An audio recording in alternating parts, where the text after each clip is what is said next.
오늘의 말씀의 제목은 회복 시리즈 세 번째로서 하나님의 형상을 회복하십시오 라고 하는 그런 제목으로 하나님의 말씀을 나누도록 하겠습니다.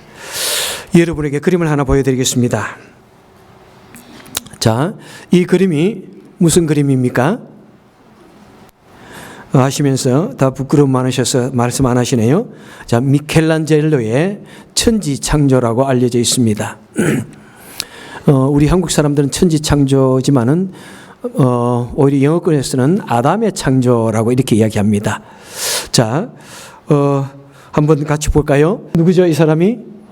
예, 아담입니다. 이것은 지금 시스틴 성당에 그려져 있는 그림 중에 한 모습인데요. 자, 여기는 아담입니다. 자, 이분은 누구죠? 예, 이분이 누구실까요?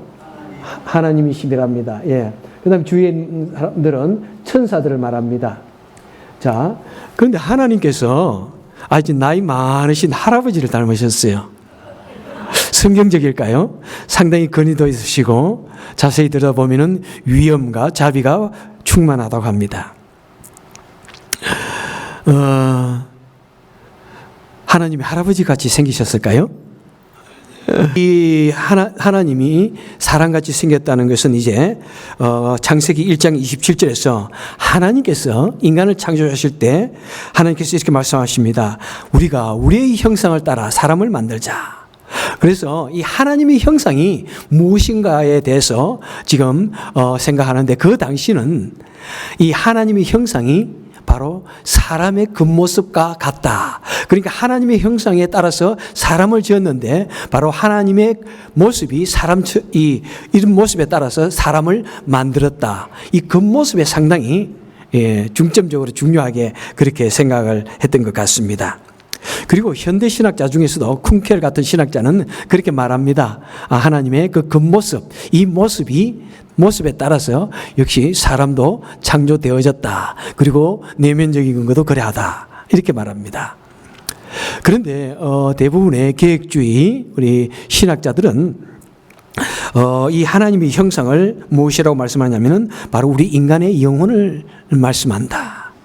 우리 인간의 영혼은 무엇입니까? 우리 전 인격을 말합니다. 우리 마음과 우리 정신과 우리 인격조차도 이 하나님의 형상에 따라서 지음을 받았다. 그리고 이 육체의 이 모양 속에도 하나님의 형상이 포함되어 있다. 이렇게 말씀합니다.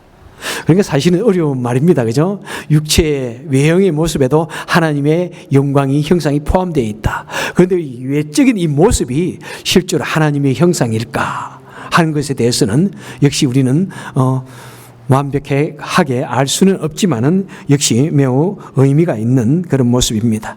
물론 미켈란젤로가 하나님의 모습을 저렇게 그렸다고 해서 실제로 하나님께서 저렇게 생겼다는 그런 의미는 아닙니다. 그것은 인간의 속에 있는 그 모습과 하나님 속에 있는 그 모습이 매우 유사하다 하는 그런 의미에서 또 이해를 잘 하시면 될 것입니다.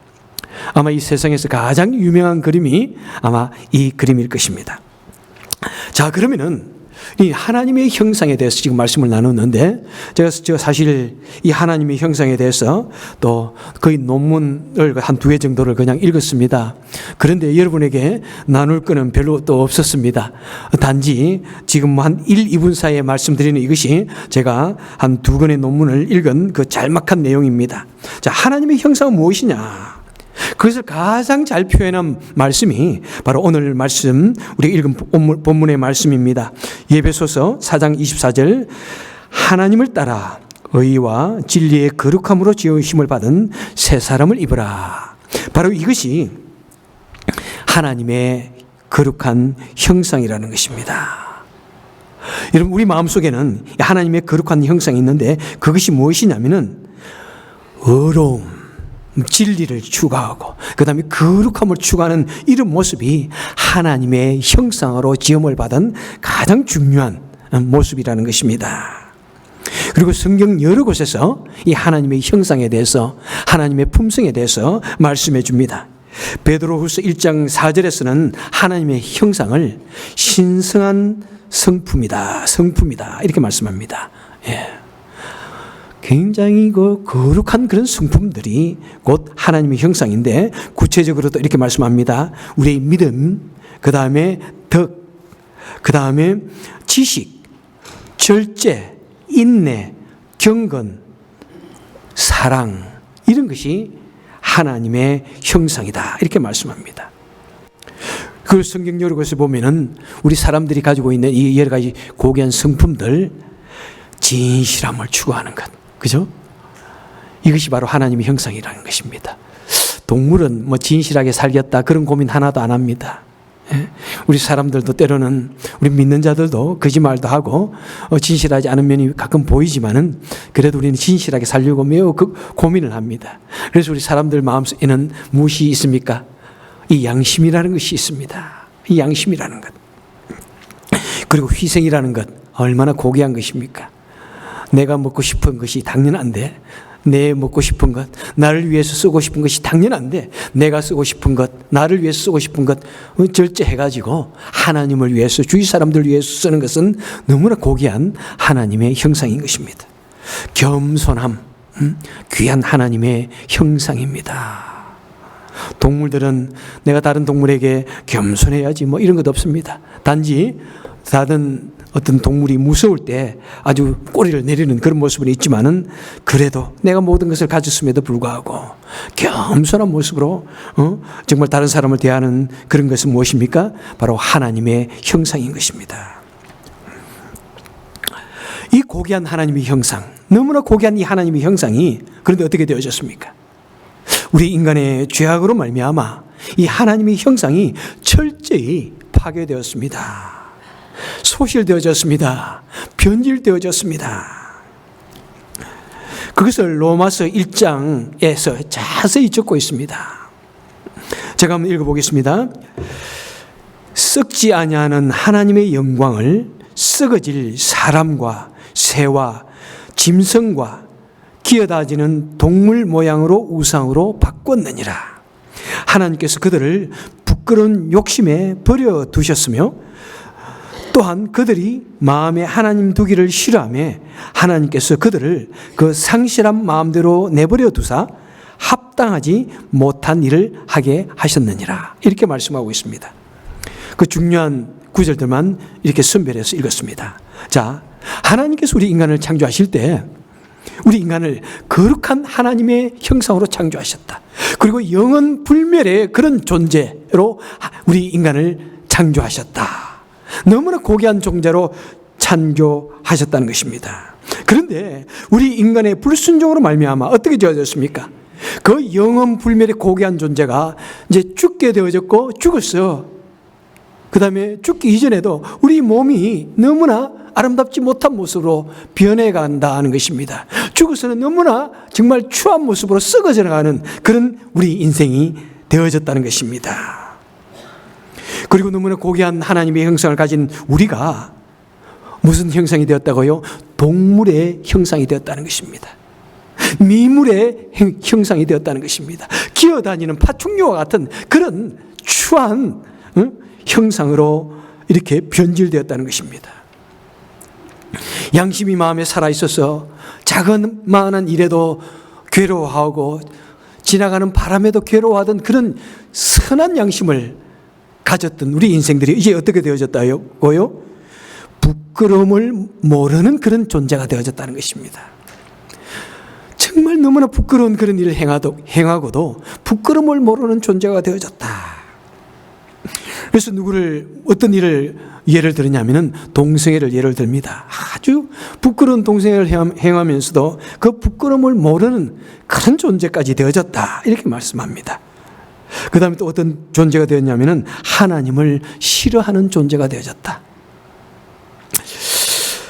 참, 여러분, 하나님께서 너무나 와서 사랑을 베풀기를 원하고 손을 내밀고 그러지만은 하나님을 싫어해가지고 하나님 가까이 온 것도 싫어하고 그 마음에 거부한다는 것입니다, 여러분.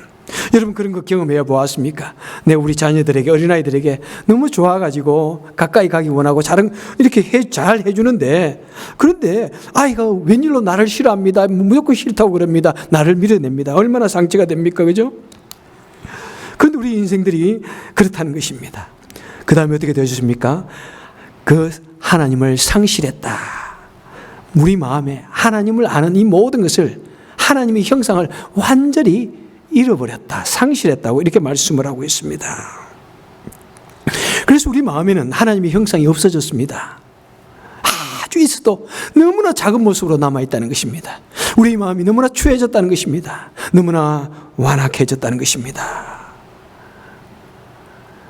다시는 더 하나님의 형상을 찾아보기가 어려울 정도로 철저히 변질되어지고 타락했다는 것입니다. 그래서 때로는 우리 주위에 보면은요, 정말 인간이기를 포기하는 그런 사건들이 있습니다. 어떤 사건들을 보면은 그 마음속에 정말 일말에 조그마한 빛도 없는, 양심도 없는 그런 모습을 가지고 죄악을 저지르는 사람들을 보게 됩니다.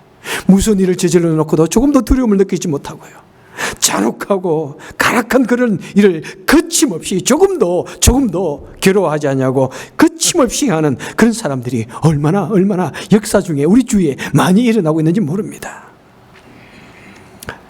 정말 이 좋은 주일 아침에 이런 참혹한 이야기를 참 들려주고 싶지 않지만은, 그런데 여러분, 때로는 현실은 소설보다도 더 드라마틱합니다. 때로는 현실은 우리가 생각하는 그런 것보다도 훨씬 더 그저 참혹하고 잔인합니다. 여러분, 미국 내에서 가장 최초로 일어난 연쇄살인범이 누구인지 아십니까? 해리 홈즈라는 사람입니다. 이 사람은 1800년대 말에 살았던 사람인데 시카고 사람입니다. 이 해리 홈즈라는 사람은 아마 돈이 굉장히 있었던 것 같습니다. 얼마나 잔혹하고 치밀하고 계획적인지요. 호텔을 지었습니다. 이름하여 캐슬 호텔이라 지어놔놓고 그 호텔을 자신이 다 이렇게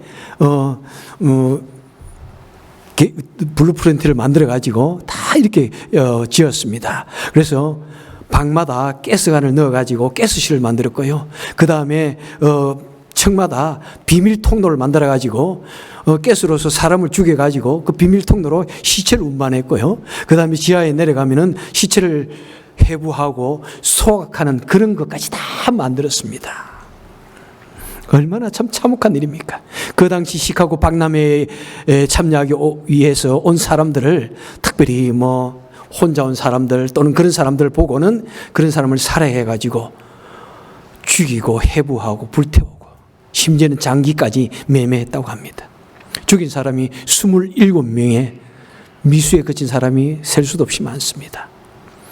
그런데 참 어떤 사람이 실수로 그 호텔이 불이 탔습니다. 그때까지도 몰랐던 거예요. 호텔이 불에 나가지고 불이 타서 보니까 거기에 사람들의 뼈가 있고 그런 통로들이 만들어지는 거 보고 세상이 그때야 그 사실을 알게 되어졌습니다.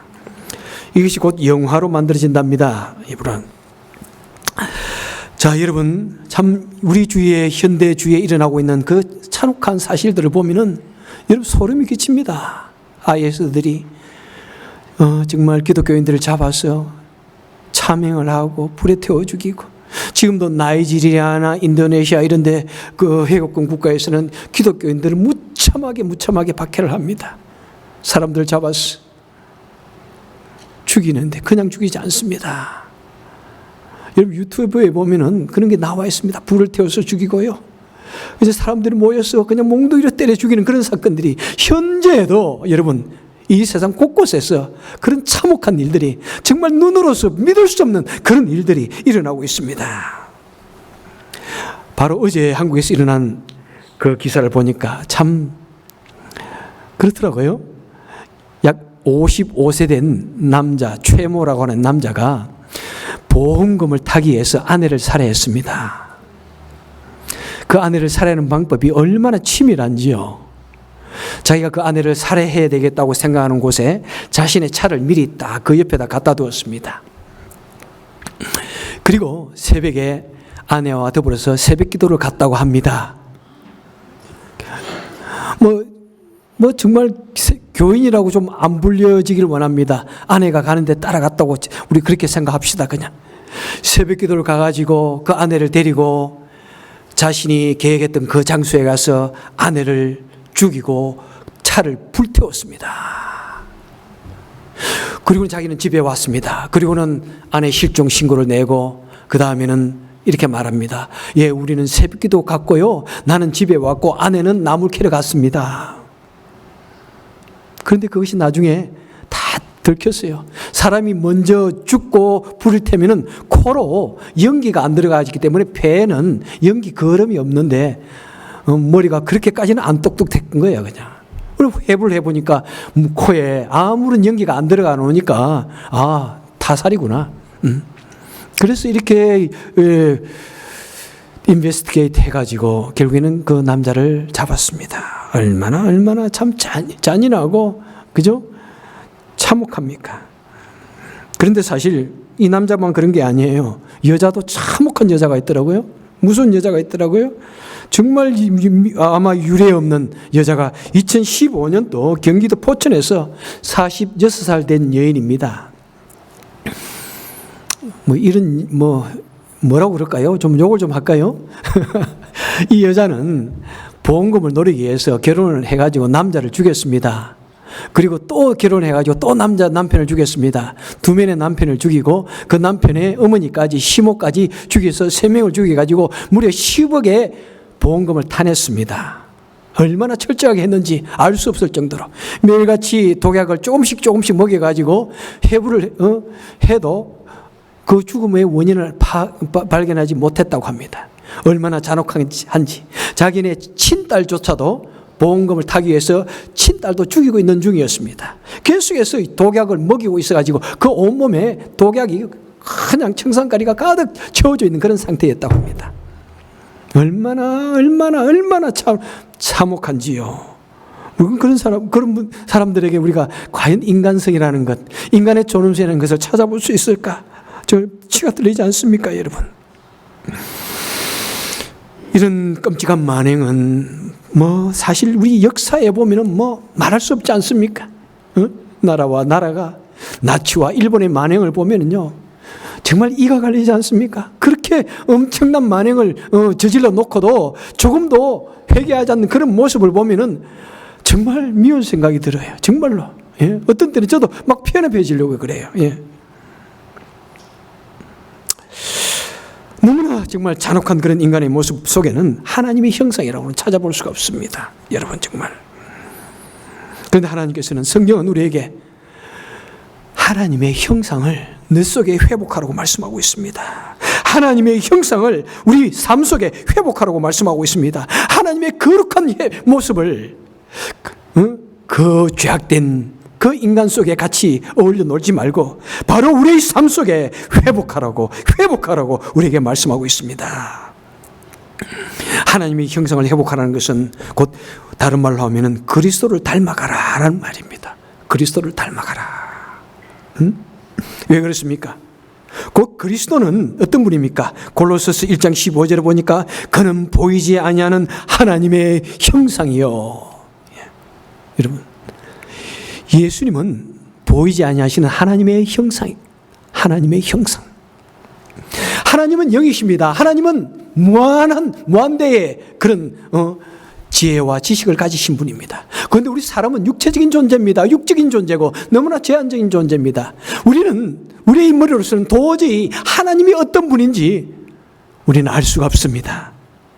그래서 하나님께서는 예수님을 이 땅에 보내십니다. 하나님께서 친히 사람의 모습으로 이 땅에 오셨습니다. 그래서 하나님이 누구냐 그럴 때 예수님을 보아라. 바로 그분이 하나님이시다. 그래서 우리 지극히 제한적인 육적인 몸을 가진 우리 인생들이 예수님을 볼 때 하나님을 발견할 수 있다는 것입니다.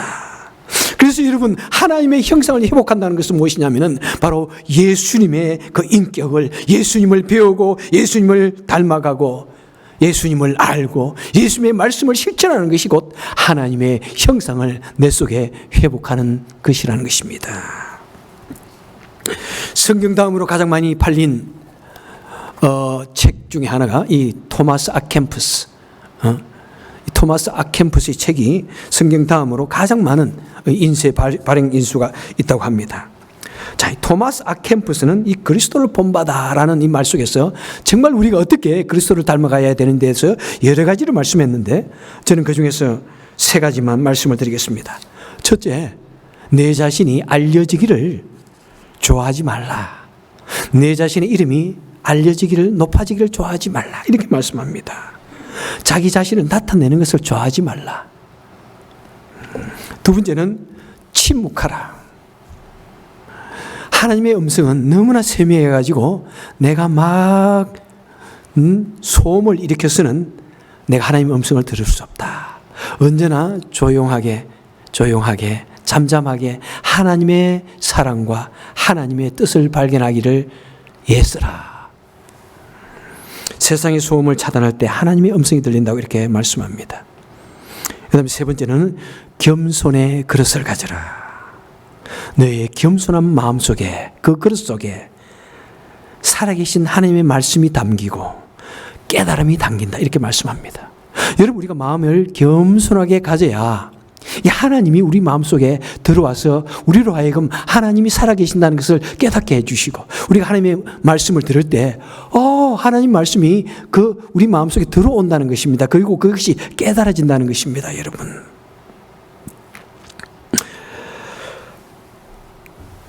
현대 많은 우리 기독교인들이 이 영성이라는 말을 많이 사용합니다. 영성. 그래서 처음에 이 영성이라는 말을 사용할 때 그것을 사용하는 사람들이 영성은 무엇이냐면은 굉장한 하나님의 능력이라고 이렇게 말했습니다. 그래서 병을 막 낫게 하는 그런 능력이 있는 사람 보면은 저 사람은 영성이 충만한 사람이다.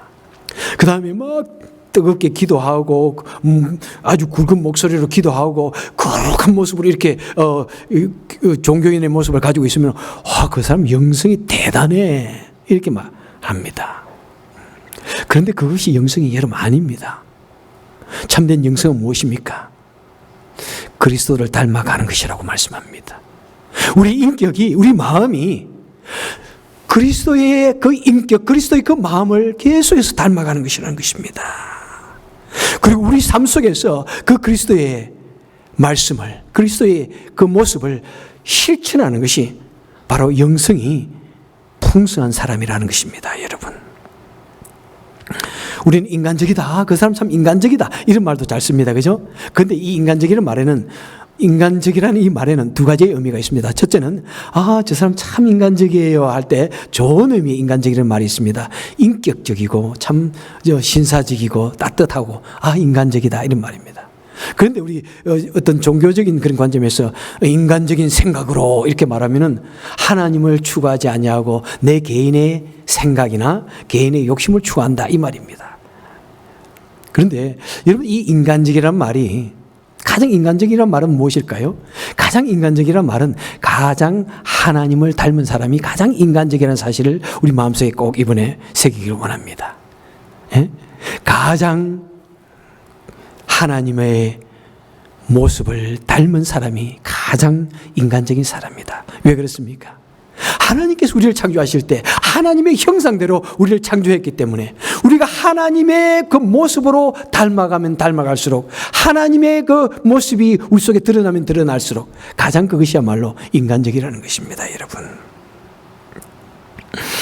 그래서 여러분, 우리 마음속에 하나님을 정말 회복하셔서 가장 놀라운 하나님의 형상을 드러내는 것이 우리 인간의 아름다운, 우리에게 주어진 그런 모습입니다.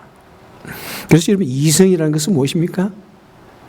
그래서 이성이라는 것은 하나님을 깨닫는 마음입니다. 그래서 르네상스의 세속적인 그 르네상스는 하나님의 형상, 이 인간적인 휴메니티를 가장 그 하나님과를 거부하는 측면에서 말을 했지만은 우리 기독교의 종교개혁이 그와 동시에 일어나면서 우리는 어떻게 합니까? 가장 하나님께 가까이 가는 것이 또한 우리 기독교의 르네상스이기도 합니다. 그래서 우리 사람이 정말 하나님을 추구하고 하나님이 원하는 그런 이성을 찾아갈 때 그것이야말로 정말 우리 마음으로 메이크 센스하다, 이성적이다 싶을 때 그것은 기독교적이고 하나님적인 그런 이성인 것입니다. 그래서 여러분, 우리는 우리 마음속에 매일같이 하나님의 성품을 회복해야 됩니다. 그런데 여러분, 쉽지 않습니다. 그죠? 쉽지 않아요. 왜 그렇습니까? 우리 마음에는 하나님의 성품을 회복하기 원하는 그런 신적인 성품이 있는가 하면은 우리 마음에는 이미 타락한 그런 모습들, 정말 아까 말씀드린 그런 여러 가지 참혹하고 비열하고 여러 가지로 잔혹한 그런 모습들, 악마를 추구하는 그런 모습들이 언제나 우리 마음에 있기 때문에 우리 하나님의 형상을 회복하려고 하면 항상 우리 마음이 괴로움을 느끼고 힘듭니다. 다음 사진 하나 보겠습니다. 자, 여러분 무엇까지 보입니까? 무엇이에요? 개같이도 보이고 진돗개같이도 보이는데 두 마리의 늑대입니다. 예. 미국 체로키의 한 추장이 자신의 손자에게 이런 말을 해줍니다. 얘야, 사람의 마음에는 두 마리의 늑대가 있단다. 한 마리는 검은 늑대고 한 마리는 흰 늑대란다. 흰 늑대는 우리 사람의 선한 양심을 의미한다. 그 속에는 사랑이 있고 진실함이 있고 친절함이 있고 담대함이 있단다. 그리고 이 검은 늑대는 악한 것을 상징한다. 이것은 욕심과 두려움과 미움과 증오심이란다. 그런데 얘야, 이 늑대 두 마리가 항상 우리 마음에서 싸우고 있단다. 이렇게 말했습니다. 그랬더니 그 손자가 할아버지에게 묻습니다. 그러면 두 마리가 싸우면 누가 이겨요? 여러분 누가 이깁니까? 할아버지께 이렇게 말씀합니다. 얘야, 네가 어떤 놈에게 밥을 주든지 그 놈이 이긴단다. 이렇게 말합니다.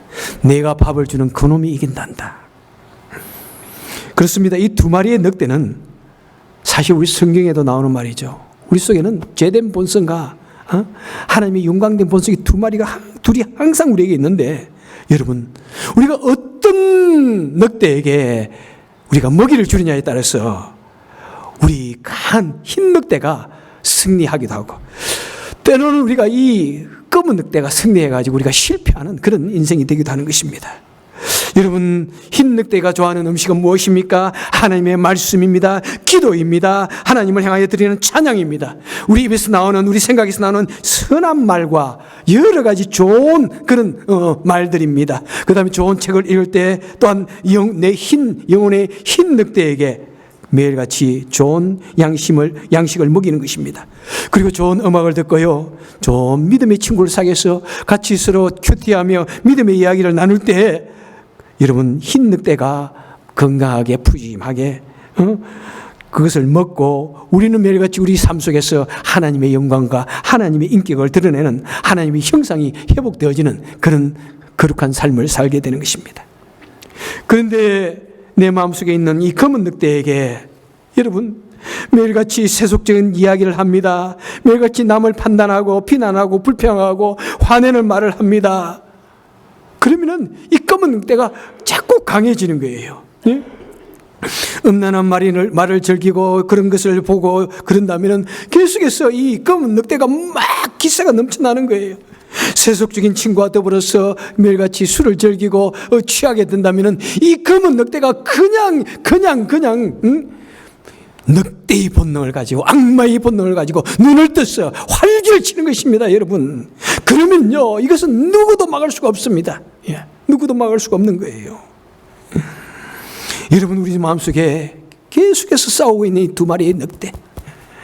내가 조금만 방심하면 나도 본사에 고개를 치켜드는 이 검은 늑대. 예?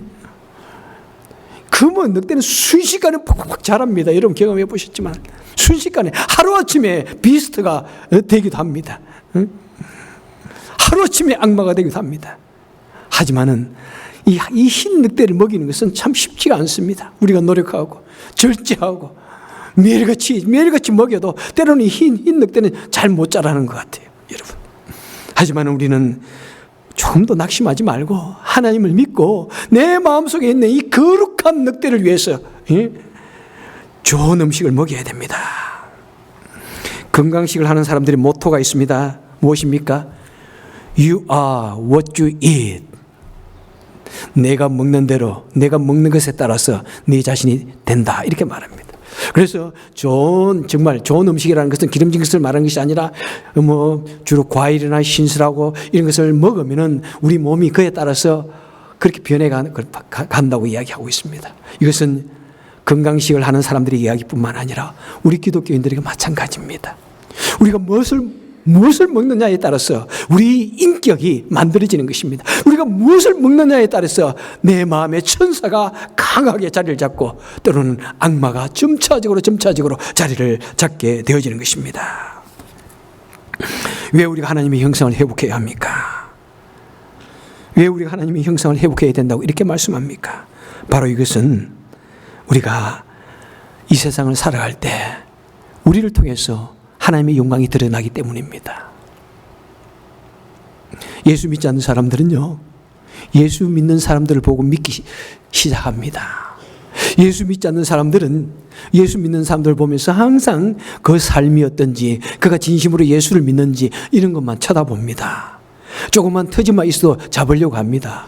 다른 사람들이 다 저지르는 거, 그런 것을 신경 쓰지 않냐고, 예수 믿는다는 사람이, 교회 목사라는 사람이, 교회 장로라는 사람이, 응?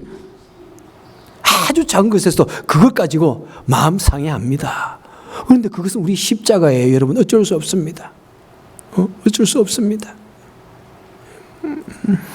그래서 우리는 정말 내 주위에 믿지 않는 사람이 있다면은, 여러분, 요즘에 누가 예수님을 몰라가지고 안 믿는 사람이 어디 있습니까? 그죠? 정말 그들에게 예수님을 심어주길 원하고 그들의 마음속에 하나님의 형상이 조금이라도 자라기를 원한다면 내 자신 속에 하나님의 형상이 강하고 강력하게, 그 사람이 나를 바라볼 때 하나님만이 보일 수 있도록 강력하게 내 자신이 변화되어져야 되고 내 자신 속에 하나님의 형상을 드러내야 하는 것입니다. 여러분, 내 속에 하나님의 형상을 먼저 회복하지 않고서는 우리 가정 속에 절대로 하나님의 나라를 회복시킬 수 없고, 절대로 이 지역에, 이 미시아나 지역에 하나님의 형상을 회복하는 교회도 될 수가 없습니다. 우리 주위에 있는 사람들에게 감동하기까지 여러분, 우리는 어떻게 해야 됩니까? 바로 예수님처럼, 예수님께서 왜 이 땅에 오셨다고요? 자신을 희생하셔서 주셔서 죽기까지 우리를 구원하시기 원하는 그 모습처럼 우리 자신을 희생하고 낮아져서 온갖 핍박을 무릅쓰고 낮아졌어. 온갖 손가락질을 받으면서도 낮아졌어. 온갖 것을 가지고 나를 폄하하고 조롱할지라도 그래도 낮아졌어. 주님의 십자가를 띠고 따르는 것이 바로 하나님의 형상을 내 가정에, 내 마음속에 회복시키는 것입니다. 말씀을 맺도록 하겠습니다. 하나님의 형상은 주님의 재림과 더불어서 완전히 회복됩니다. 그때까지 우리는 진실로 엄밀한 의미에서 하나님의 형상을 회복할 수 없습니다. 하지만 그럼에도 불구하고 우리는 이 세상 사는 동안에 내 자신 속에 하나님의 형상을 최대한 우리에게 주어진 그런 분량에 따라서 최대한 회복하기를 애를 써야 합니다. 하나님의 형상의 회복은 내 개인의 인격과 삶의 회복뿐만 아니라 관계의 회복도 말합니다. 여러분, 나 혼자 하나님을 믿는다고 자족하면 안 돼요. 주위에 있는 사람과의 관계의 회복이 진정한 의미의 하나님의 형상의 회복입니다. 여러분, 나만 예수 잘 믿으면 뭐예요, 여러분? 나만 믿는다고 큰 소리 치면 뭐예요, 여러분? 새벽기도 갔다가 엉뚱한 짓 하러 가는데 그죠? 무서운 일을 행하면서도, 그죠?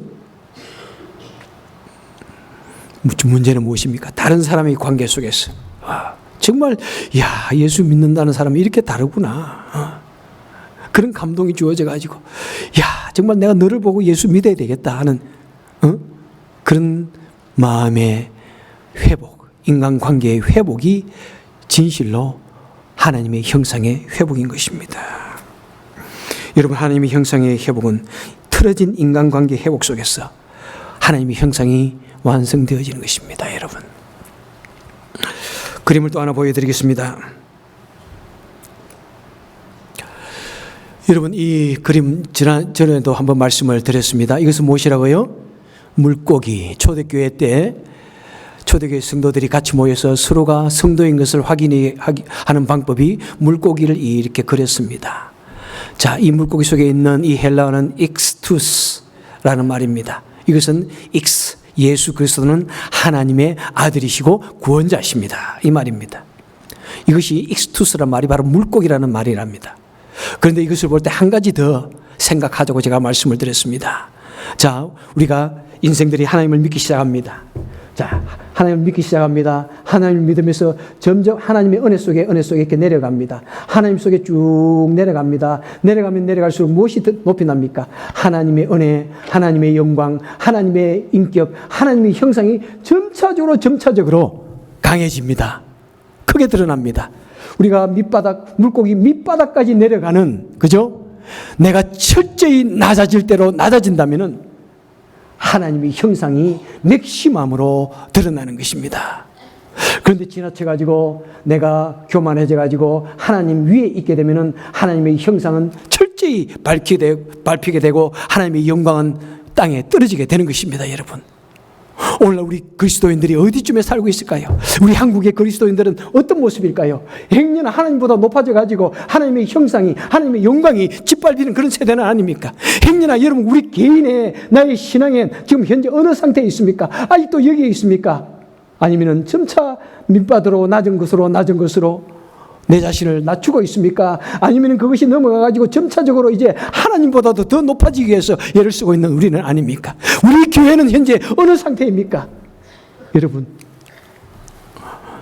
그래서 우리는 항상 이 물고기 표를 볼 때마다 하나님, 내가 물고기 밑바닥까지, 배까지 내려가서 하나님의 영광을, 하나님의 형상을 회복하기를 원합니다 하는 그런 간절한 기도들이 항상 우리 삶 속에서, 내 신앙 속에서 정말 있고 2017년도에 나를 통해서 하나님의 형상이 맥시멈으로 드러날 수 있는, 그래서 하나님의 나라가 이 땅에 회복되어지는, 하나님의 나라가 회복되어지는 우리 교회, 하나님의 영광이 드러나는 우리 교회 될 수 있도록 간절히 축원해 드립니다. 기도하겠습니다.